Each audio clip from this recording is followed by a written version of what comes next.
அனைவருக்கும் வணக்கம். இன்றைக்கு ஒரு நூல் பிள்ளைத்தமிழில் ஒரு வகை. பிள்ளைத்தமிழ். இது இலக்கியத்தில் ஒரு வகை பிள்ளைத்தமிழ். இதில் மதுரை மீனாட்சி அம்மை பிள்ளைத்தமிழ். இதை வெளியீடு தேமா பதிப்பகம், குமரகுரு சுவாமிகள் அருளியது.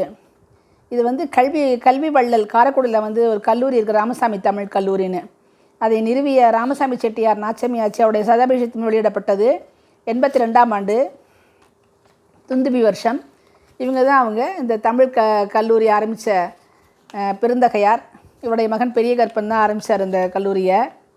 இந்த நூல் வெளியிடப்பட்டது யாருனாக்கா, இந்த நூலை எழுதினது யாருன்னா தேமா பதிப்பகம் மாணிக்கம் அவர்கள், திரு வீட்டி மாணிக்கம் அவர்கள். இதில் திருஞான சம்பந்தர் சொல்லக்கூடிய பாடல்கள், தாய்மானவர்கள் பாடல்கள்லாம் சொல்லி சிவசக்தி அப்படின்னா என்ன, அந்த மாதிரியே நாச்சம்மை ஆட்சியும் ராமசாமி செட்டியாரும் வாழ்ந்ததையும், அவங்களுக்கு 4-5 பெண் குழந்தைகள், அதை பற்றியெல்லாம் சொல்லி உலக அன்னை அந்த அளவில் அவங்கள மீனாட்சி அம்மனை பற்றி புகழ்ந்து சொல்லி, இந்த சக்தியின் அருளாலே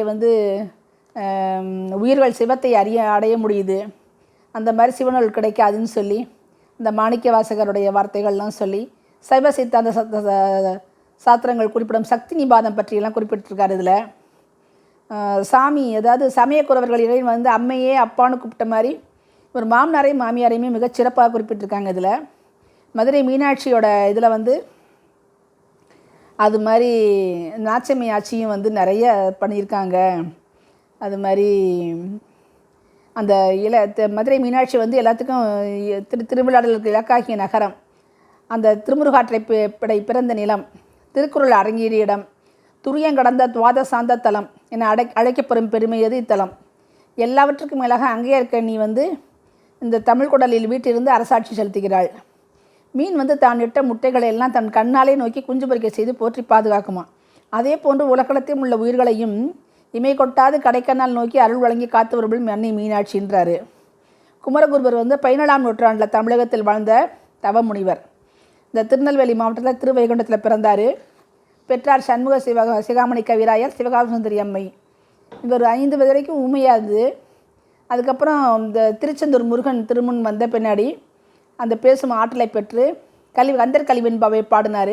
அதுக்கப்புறம் மீனாட்சி அம்மை பிள்ளைத்தமிழையும் பாடினார். இந்த 96 வகை பிரபந்தங்களில் பிள்ளைத்தமிழும் ஒன்று.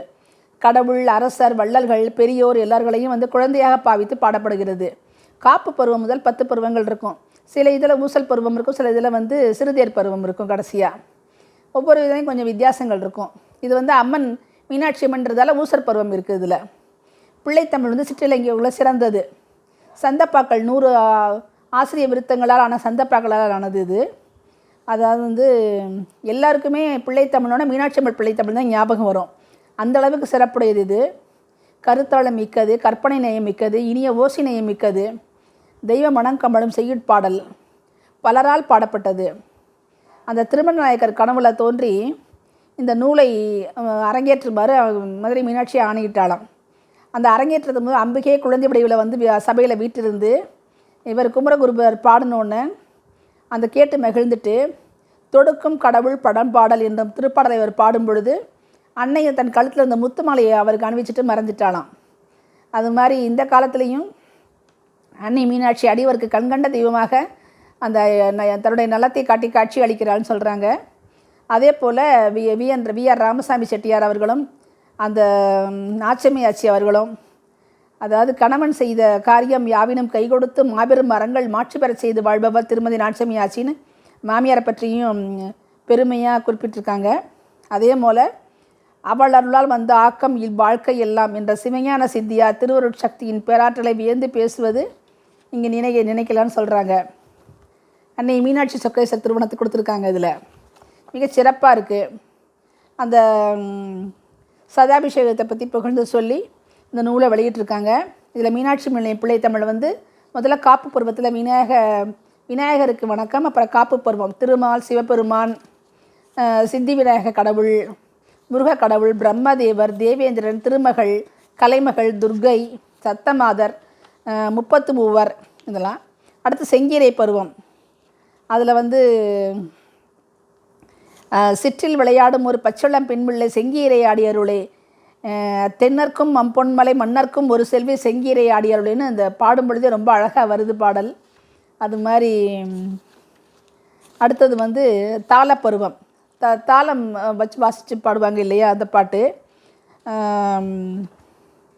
இதுலேயும் பார்த்திங்கன்னா அந்த வார்த்தைகளோட சொல்லும் நயமும் மிக மிக அழகாக இருக்குது.